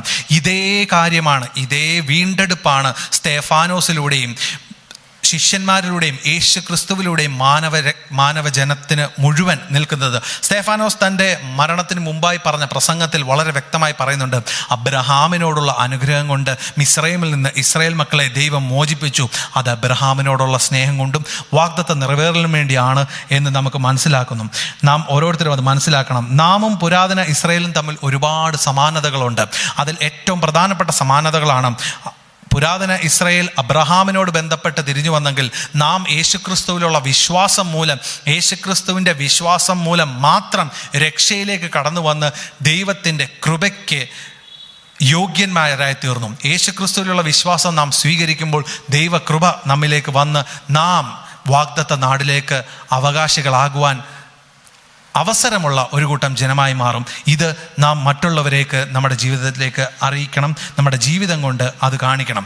അതിനുശേഷം ഇസ്രായേൽ മക്കളെ പുറപ്പെടുവിച്ചതിന് ശേഷം ദൈവം എടുത്ത അടുത്ത തീരുമാനമാണ് സീനായ് പർവ്വതത്തിൽ അവരുമായിട്ട് ഒരു ഉടമ്പടി ചെയ്യുക എന്നുള്ളത്. സീനായ് പർവ്വതത്തിലേക്ക് അവർ വന്നപ്പോൾ ദൈവം അവരുമായിട്ട് സംസാരിച്ചു, അവരോട് പറഞ്ഞു. പുറപ്പാട് പുസ്തകം 19:5 നമ്മൾ നോക്കുമ്പോൾ നമുക്ക് മനസ്സിലാകും. അതിനകത്ത് ഞാൻ ഇപ്പോൾ നിങ്ങളോട് പറയുന്നു, നിങ്ങൾ എൻ്റെ വാക്ക് കേട്ടനുസരിച്ച് എൻ്റെ കൽപ്പനകൾ പ്രമാണിച്ചാൽ ഞാൻ നിങ്ങളെ ഒരുപാട് അനുഗ്രഹിക്കും. ഈ ലോകം മുഴുവൻ എൻ്റേതല്ലോ, അതെല്ലാം ഞാൻ നിങ്ങൾക്ക് നൽകും എന്ന് അവിടെ ദൈവം പറയുകയുണ്ടായി. മിസ്രൈമിലെ കട്ടളപ്പടിമേൽ തളിച്ച രക്തം മുതൽ ചെങ്കടലിൽ സംഭവിച്ച അരങ്ങേറിയ സംഭവ വികാസങ്ങൾ വരെ ഇവരുടെ ചിന്താഗതികൾ മാറ്റുന്നതിനും ഇവരുടെ രക്ഷയ്ക്ക് വേണ്ടി ഉതകുന്നതുമായ പല നിഴലിൻ്റെ ശുശ്രൂഷയിലേക്കും അവരെ കടത്തിക്കൊണ്ടുപോയി എന്ന് നമുക്ക് മനസ്സിലാക്കുവാൻ സാധിക്കും. അപ്പോൾ മിസ്രൈമിലെ ആദ്യജാതൻ മുതൽ ചെങ്കടലിൻ്റെ അടിത്തട്ടിൽ പതിഞ്ഞ അവരുടെ എല്ലാ വ്യക്തികളോടും ദൈവം ചെയ്ത ആ വൻ കാര്യം നിങ്ങൾ കണ്ടുവല്ലോ എന്നാണ് ദൈവം പറയുന്നത്. ഞാൻ മിസ്രൈമ്യരോട് ചെയ്തത് നിങ്ങൾ കണ്ടുവല്ലോ. നിങ്ങൾ നന്മ പ്രവർത്തിച്ചാൽ നിങ്ങളെ ഞാൻ അനുഗ്രഹിക്കും, നിങ്ങളെ ദേശത്തിൻ്റെ ഉന്നതങ്ങളിൽ വാഹനമേറ്റി ഓടുമാറാക്കും എന്നും ദൈവം പറയുന്നു. കാരണം ഇവരുടെ മനസ്സിൻ്റെ അഗാധത്തിലെ ചിന്ത ദൈവം തിരിച്ചറിഞ്ഞു എന്നതുകൊണ്ടാണ്. അവിടെയാണ് പറയുന്നത്, അല്ലെങ്കിൽ നിങ്ങളുടെ ദൈവമായ യഹോവ മിസ്രൈമിൽ വെച്ച് നീ കാണുകയെ നിങ്ങൾക്ക് വേണ്ടി ചെയ്തതുപോലെ ഒക്കെയും പരീക്ഷകൾ, അടയാളങ്ങൾ, അത്ഭുതങ്ങൾ, യുദ്ധം, ബലമുള്ള കൈ, നീട്ടിയ ഭുജം, വലിയ അത്ഭുത പ്രവർത്തികൾ എന്നിവയാൽ ദൈവം ഒരു ജാതിയെ മറ്റൊരു ജാതിയുടെ നടുവിൽ നിന്ന് തനിക്കായി ചെന്നെടുപ്പാൻ ഉദ്യമിച്ചിട്ടുണ്ടോ എന്ന് മോശ ഇസ്രായേൽ മക്കളോട് ചോദിക്കുന്ന ചോദ്യം ആവർത്തന പുസ്തകം 4:34 പറയുന്നുണ്ട്. കാരണം ഇങ്ങനെ ഒരു സംഭവം ചെയ്യുവാനും മാത്രം ഇസ്രായേൽ മക്കൾ വലിയ ആളുകൾ അല്ല എന്നുള്ള തിരിച്ചറിവ് അവർക്ക് വേണ്ടിയത് അത്യാവശ്യമായിരുന്നു. അത് ദൈവം ചെയ്തത് എന്തുകൊണ്ടാണ് എന്ന് തിരിച്ചറിയുവാനും വേണ്ടിയാണ് അവരോട് ദൈവം അങ്ങനെ പറഞ്ഞത്. അതുപോലെ തന്നെ ആവർത്തന പുസ്തകം 7-ാം അധ്യായം 7-8 വാക്യങ്ങൾ ഇങ്ങനെ പറയുന്നുണ്ട്, നിങ്ങൾ സംഖ്യയിൽ സകല ജാതികളോടും പെരുപ്പമുള്ളവരാക കൊണ്ടല്ല യഹോവ നിങ്ങളെ പ്രിയപ്പെട്ട് തിരഞ്ഞെടുത്തത്, നിങ്ങൾ സകല ജാതികളെക്കാളും കുറഞ്ഞവരല്ലോ ആയിരുന്നത്. യഹോവ നിങ്ങളെ സ്നേഹിക്കുന്നത് കൊണ്ടും നിങ്ങളുടെ പിതാക്കന്മാരോട് താൻ ചെയ്ത സത്യം പാലിക്കുന്നത് കൊണ്ടും അത്രേ. യഹോവ നിങ്ങളെ തിരഞ്ഞെടുത്തത്. ഏറ്റവും വളരെ പ്രധാനമായി നാം ചിന്തിക്കേണ്ട ഒരു കാര്യമാണ്, യഹോവ അവരെ സ്നേഹിച്ചു. ആ സ്നേഹം ഒന്നുകൊണ്ട് മാത്രമാണ് അവർ യഹോവയെ വീണ്ടെടുത്തത്. ഈ ഭൂമിയൊക്കെയും എനിക്കുള്ളതല്ലോ എന്ന് ദൈവം അവരോട് പറഞ്ഞു. അവർ സീനായിൽ അവർ ദൈവത്തിൻ്റെ നിയമങ്ങൾ അനുസരിച്ച് ദൈവത്തിൻ്റെ കൽപ്പനകൾ കേട്ട് ഇത് ഞങ്ങൾ തലമുറകളായി പ്രമാണിച്ചു കൊള്ളാമെന്നും അങ്ങയുടെ കൽപ്പനകൾ ഞങ്ങൾ അനുസരിച്ചു കൊള്ളാം എന്നും അവർ ദൈവത്തോട് വാക്ക് നൽകി. അതിനുശേഷം പല അവസരങ്ങളിലും ദൈവം ഈ കൽപ്പനകൾ വായിച്ചു കേൾക്കുമ്പോൾ ജനം പറയും, ഇവിടെ പുറപ്പാട് 24:7 ഇങ്ങനെ പറയുന്നു, അവൻ നിയമപുസ്തകം എടുത്ത് ജനം കേൾക്കെ വായിച്ചു, ഞങ്ങൾ അനുസരിച്ച് നടക്കും എന്ന് ജനം വീണ്ടും പ്രഖ്യാപിച്ചു. എങ്ങനെ പറയും? ജനം പലതവണ പ്രഖ്യാപിച്ചു എങ്കിലും ഈ ദൈവത്തിൻ്റെ നിയമം കൽപ്പലകളിൽ എഴുതാൻ മോശ കടന്നുപോയപ്പോൾ അവർ അത് വിസ്മരിച്ചുകൊണ്ട് അവർ കടന്നുപോയത് വിശ്വാസത്യാഗത്തിൻ്റെയും അല്ലെങ്കിൽ ദൈവത്തിന് എതിരായിട്ടുള്ള ചിന്താഗതികളിലേക്കുമാണ് പോയത്. പിന്നെ അവർക്ക് പിൽക്കാലത്ത് സംഭവിച്ചത്, വീണ്ടും അത്രയും ശക്തിയോടെ ദൈവം അവരെ മിസ്രയീമിൻ്റെ നടുവിൽ നിന്ന് വീണ്ടെടുത്ത് കൊണ്ടുവന്ന ദൈവത്തെ അവർ വിശ്വസിക്കായകയാൽ അവർക്ക് സംഭവിച്ചതാണ് ശിക്ഷ. അവരുടെ ശിക്ഷ 40 സംവത്സരം മരുഭൂമിയിൽ അലയുവാൻ വേണ്ടിയുള്ളൊരു ശിക്ഷയാണ്. യഹോവ കൽപ്പിച്ചതൊക്കെ ഞങ്ങൾ ചെയ്യും എന്ന് പലതവണ പല ആവർത്തി അനുവദിച്ച അല്ലെങ്കിൽ പല ആവർത്തി ദൈവത്തോട് വാക്ക് പറഞ്ഞ ജനം യഹോവയ്ക്കെതിരായി നിന്ന് മോശയ്ക്കെതിരായി നിൽക്കുന്ന പലയധികം സാഹചര്യങ്ങളിലേക്കാണ് ഇവിടെ കടന്നു വന്നിരിക്കുന്നത്. കാരണം അവർ പറയുന്നത്, ഞങ്ങളെ ഈ അവസ്ഥയിലേക്ക് കൊണ്ടുവരേണ്ട കാര്യമില്ലായിരുന്നു, ഞങ്ങളെ നശിപ്പിക്കേണ്ടതിന് നീ കൊണ്ടുവന്നു എന്ന് പറഞ്ഞ് മോശയ്ക്കെതിരായി നിന്ന ജനത്തെ പാടെ നശിപ്പിക്കുവാനായിട്ട് ദൈവം തീരുമാനമെടുക്കേണ്ടി വന്നു. എങ്കിലും ദൈവം അവർക്ക് വീണ്ടും അവസരം നൽകി. അവരെ മരുഭൂമിയിലേക്ക് തിരിച്ചയച്ചു. കാരണം അവർ ചെയ്യേണ്ടതായ ഒരുപാട് കാര്യങ്ങളുണ്ടായിരുന്നു. അവർ ചിന്തിക്കേണ്ടതും അവർ പ്രവർത്തിക്കേണ്ടതുമായ കാര്യങ്ങളെ അവർ ചെയ്യാതെ അവർ ദൈവത്തിനെതിരായി നിന്നതുകൊണ്ട് ദൈവം വളരെ വ്യക്തമായി പറയുന്നു, നൂൻ്റെ മകനായ യോശുവയും കാലേബും അല്ലാതെ മറ്റാരും നിങ്ങളുടെ കൂട്ടത്തിൽ 20 വയസ്സിന് മേളിലോട്ട് എണ്ണിയ ആരും ഈ വാഗ്ദത്ത നാട് കാണുകയില്ല എന്ന് വളരെ വ്യക്തമായി ദൈവം അവരോട് പറയുകയുണ്ടായി. അതിനുശേഷം ദൈവം പറയുന്നു, നിങ്ങൾ കാണാത്ത ഒരു പുതിയ തലമുറയെ ഞാൻ വാഗ്ദത്തം നൽകിയ ഈ നാട്ടിലേക്ക് അയക്കുന്ന ഒരവസ്ഥയിലേക്ക് വരും. അവർ കനാൻ നാട്ടിൽ ഞാൻ അവരോട് പറഞ്ഞ അനുഗ്രഹങ്ങളോടെ അവർ അവിടെ ലഭിക്കും. അപ്പോൾ നാം ചിന്തിക്കേണ്ടത്, മോശയുടെ സഹവാസത്തിൽ നിന്ന് മാറിയ ജനം ദൈവത്തിനെതിരായി നിന്നു. ദൈവത്തോട് ഒരുമിച്ച് നമുക്കവരെ ജയിക്കാം, അവർ ചെയ്ത യുദ്ധങ്ങളൊന്നും അവരായിട്ട് ചെയ്തതല്ല എന്ന് വളരെ വ്യക്തമായി മനസ്സിലാക്കാതെ അവർ ദൈവത്തിനെതിരായി നിന്ന സാഹചര്യത്തിൽ അവർക്ക് ആ വാഗ്ദത്ത നാട്ടിൽ കയറുവാനും വാഗ്ദത്ത നാട്ടിലെ അനുഭവങ്ങൾ അറിയുവാനും ഉള്ള അവസരം നഷ്ടപ്പെട്ടതായിട്ട് നമുക്ക് കാണുവാൻ സാധിക്കും. അതുപോലെ സംഖ്യാപുസ്തകം 14:22 പറയുന്നത്, എൻ്റെ തേജസ്സും മിസ്രയീമിലും മരുഭൂമിയിലും വെച്ച് ഞാൻ ചെയ്ത അടയാളങ്ങളും കണ്ടിട്ടുള്ള പുരുഷന്മാർ എല്ലാവരും ഇപ്പോൾ 10 പ്രാവശ്യം എന്നെ പരീക്ഷിക്കുകയും എൻ്റെ വാക്ക് കൂട്ടാക്കാതിരിക്കുകയും ചെയ്തത് കൊണ്ട് എന്ന് ദൈവം പറഞ്ഞിരിക്കുന്നു എന്ന് ദൈവം വളരെ വ്യക്തമായി പറഞ്ഞു. 1-2 10 പ്രാവശ്യം ദൈവത്തിനെതിരായി നിന്ന ജനത്തെ ദൈവം ശിക്ഷിക്കാതെ വിടുകയില്ല എന്ന് തിരിച്ചറിയേണ്ടത് നമുക്ക് ആവശ്യമാണ്. അതുകൊണ്ടാണ് മോശ ആവർത്തന പുസ്തകത്തിൻ്റെ അവസാനത്തിൽ ഈ നിയമങ്ങൾ ഒരിക്കൽ കൂടെ പറഞ്ഞതിന് ശേഷം മോശ പറയുന്ന ഒരു വാക്യമാണ് നിങ്ങൾ ഈ നിയമം വായിച്ചു കേൾക്കാം. നിന്റെ ദൈവമായ കർത്താവിനെ നീ പൂർണ്ണ ഹൃദയത്തോടും പൂർണ്ണാത്മാവോടും പൂർണ്ണ മനസ്സോടും പൂർണ്ണ ശക്തിയോടും കൂടെ സ്നേഹിക്കാം. ഇത് ആത്മാർത്ഥമായിട്ട് നിർവഹിച്ച ഒരു വ്യക്തിയായിരുന്നു യോശിയാവ്.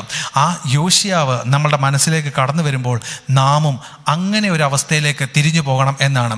ഇതേ വാക്യമാണ് യേശുക്രിസ്തു കൽപ്പനകളിൽ പ്രധാനപ്പെട്ടത് ഏത് എന്ന് പറഞ്ഞപ്പോൾ യേശുക്രിസ്തു ഉദ്ധരിച്ചത് ഈ മോശയുടെ ഈ വാക്യം തന്നെയാണ്. ഈ വാക്യം നമ്മളുടെ ജീവിതത്തിൽ വളരെ അധികം പ്രാധാന്യം നൽകേണ്ട ഒന്നാണ്. നമ്മൾ ഓരോരുത്തരും ദൈവത്തെ സ്നേഹിക്കുന്നത് അങ്ങനെയാണോ? നിങ്ങൾ ദൈവത്തെ സ്നേഹിക്കുന്നുവെങ്കിൽ അല്ലെങ്കിൽ നിങ്ങൾ എന്നെ സ്നേഹിക്കുന്നുവെങ്കിൽ എൻ്റെ കൽപ്പനകളെ അനുസരിക്കുക എന്നുള്ള ആഹ്വാനം കൂടി ദൈവം നമ്മളുടെ മുമ്പിലും ദൈവത്തിൻ്റെ ജനത്തിൻ്റെ മുമ്പിലും തന്നിട്ടുണ്ട്.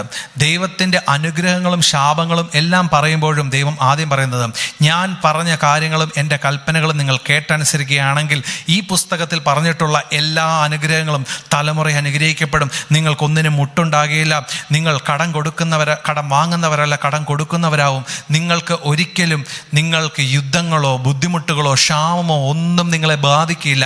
ഇനിയും എൻ്റെ കൽപ്പന അനുസരിക്കാഞ്ഞാലോ നിങ്ങൾക്ക് മിസ്രയീമിൽ വരുത്തിയതിനേക്കാളും വലിയ വിനാശങ്ങൾ നിങ്ങളുടെ ജീവിതത്തിലേക്ക് കടന്നു വരും എന്ന് തിരിച്ചറിയേണ്ടതായിട്ടുണ്ട്.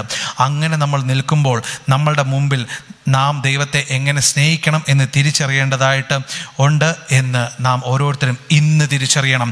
ആവർത്തന പുസ്തകത്തിലൂടെ നമ്മൾ ദൈവത്തിൻ്റെ കൽപ്പനകൾ ഒരിക്കൽ കൂടെ ആവർത്തിക്കുമ്പോൾ പൂർണ്ണ ഹൃദയത്തോടെയും പൂർണ്ണാത്മാവോടെയും ദൈവത്തെ സ്നേഹിക്കുവാൻ നമുക്ക് ഓരോരുത്തർക്കും കഴിയട്ടെ എന്ന് പറയുന്നുണ്ട്. എലൻ ജി വൈറ്റിൻ്റെ പാട്രിയാക്സ് ആൻഡ് പ്രോഫറ്റ്സ് എന്ന പുസ്തകത്തിൽ പറയുന്ന പോലെ ഇപ്പോൾ കരയുവാൻ ദൈവം അവർക്ക് ഒരു കാരണം നൽകി. അതുപോലെ നമുക്കങ്ങനെ ഒരു കാരണമായിട്ട് വരുമോ എന്ന് നമ്മൾ നോക്കണം. വിശ്വസ്തരായി നിൽക്കേണ്ടവർ പാപം മൂലം ദൈവത്തിൽ നിന്ന് അകന്ന ഒരു സാഹചര്യത്തിലേക്ക് നിൽക്കുകയാണ്. നമുക്ക് ഇതുപോലെ വിശ്വസ്തരായി യേശുക്രിസ്തുവിലുള്ള വിശ്വാസത്തിൽ ദൈവത്തിൻ്റെ കൽപ്പന അനുസരിച്ച് ദൈവത്തിൽ വിശ്വസ്തത ഉള്ളവരായി നിൽക്കുകയാണെങ്കിൽ യേശുക്രിസ്തു രണ്ടാമത് വരുമ്പോൾ ദൈവം അനുഗ്രഹിച്ച് യേശുക്രിസ്തുവിനോടൊപ്പം എടുക്കപ്പെടുവാൻ ഓരോരുത്തരും നമുക്ക് ഒരു അവസരം ലഭിക്കട്ടെ എന്ന് നമുക്ക് ആത്മാർത്ഥമായി പ്രാർത്ഥിക്കാം. അതിനായി നമുക്ക് ഈ പാഠത്തിലൂടെ ഒരുങ്ങാം. ദൈവം നമ്മളെ ഓരോരുത്തരെയും അനുഗ്രഹിക്കുമാറാകട്ടെ. ആമേൻ.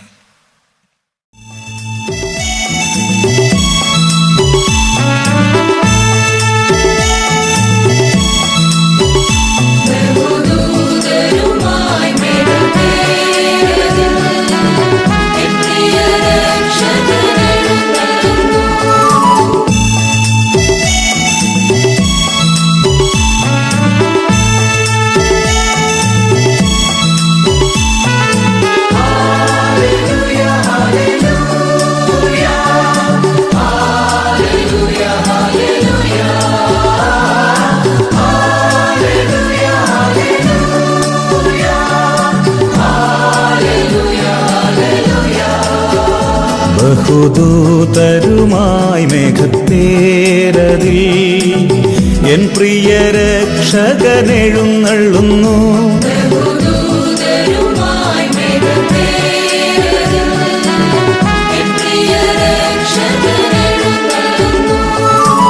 സർവമിഴികളും ദർശിച്ചിടുമാ പ്രത്യക്ഷത എൻ യേശു വരുമ്പോൾ.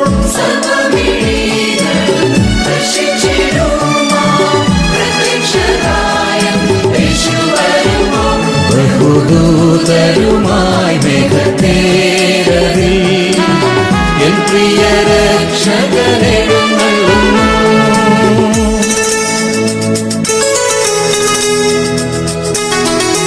ദൂതൻ തൻ കാഹളം കേട്ടിടുമ്പോൾ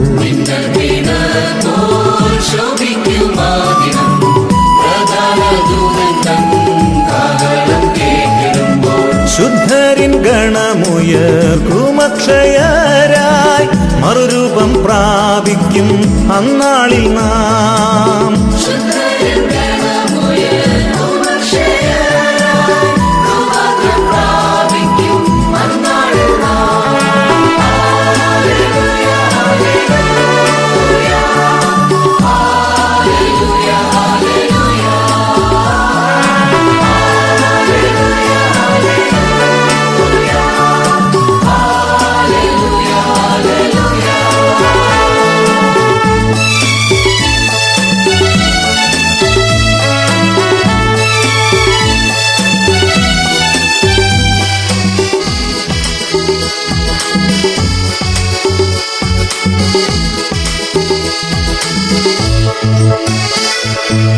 തൻ വരവിൻ ദിനം അത്ഭുതമാം ദിനം രോഗദുഃഖാദികൾ മാറിടുമാ ദിനം.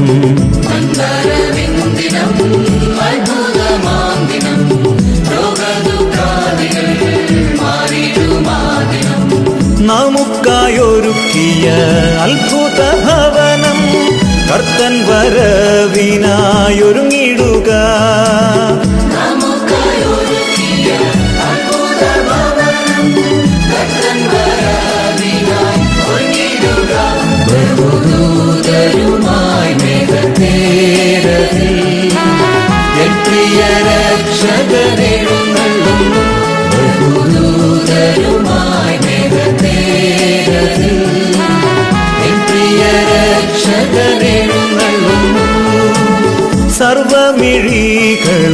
ദർശിച്ചിടുമാ പ്രത്യക്ഷതയൻ യേശു വരുമ്പോൾ